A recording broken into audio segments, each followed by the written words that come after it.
రీసెంట్గా మా క్లయింట్స్తో జరిగిన స్కామ్ని నేను మీ అందరితో షేర్ చేసుకోవాలనుకుంటున్నాను. ఒక కాల్ చేశారు, హెల్ప్ అని ఇతను అనుకున్నాడు, కానీ అది యాక్చువల్గా స్కామ్. ఈ రోజుల్లో మన full name, phone number, email ID అన్ని ఇంటర్నెట్లో స్ప్రెడ్ అయ్యాయి కాబట్టి స్కామర్స్కి చాలా ఈజీగా డేటా దొరుకుతుంది.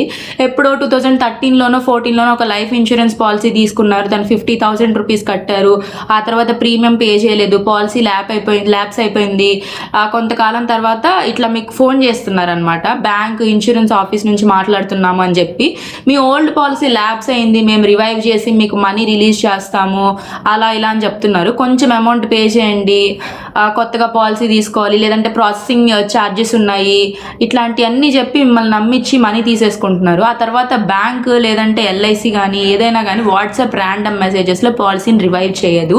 అన్నోన్ నెంబర్ నుంచి ఓల్డ్ పాలసీ గురించి ఏదైనా కాల్ వస్తే డైరెక్ట్గా ట్రస్ట్ చేయొద్దు. ఏదైనా పేమెంట్ అఫీషియల్గా బ్రాంచ్ నుంచి లేదంటే అఫీషియల్ వెబ్సైట్ తోటి మాత్రమే పే చేయండి. ఇమ్మీడియట్గా మనీని రిలీజ్ చేయాలి, లాస్ట్ ఛాన్స్ ఇట్లాంటివి చెప్తే అస్సలు నమ్మొద్దు. ఇన్సూరెన్స్ అనేది ప్రొటెక్ట్ చేయాలి పీపుల్ని, స్కామ్ చేయకూడదు. ఇన్సూరెన్స్ పేరుతో ఇలాంటి స్కామర్స్ ఎవరైనా కాల్ చేస్తే ఫస్ట్ వెరిఫై చేయండి, ఆ తర్వాత మాత్రమే పే చేయండి. మీ ఫ్రెండ్స్ అండ్ ఫ్యామిలీ అందరూ సేఫ్గా ఉండాలి కాబట్టి ఈ రీల్ని వాళ్ళందరికీ షేర్ చేయండి. చాలా ఎక్కువ జరుగుతున్నాయి ఇలాంటి స్కామ్స్. సో ఇలాంటి స్కామ్స్కి గురవ్వకుండా ఉండడానికి మీరు కూడా హెల్ప్ చేయండి.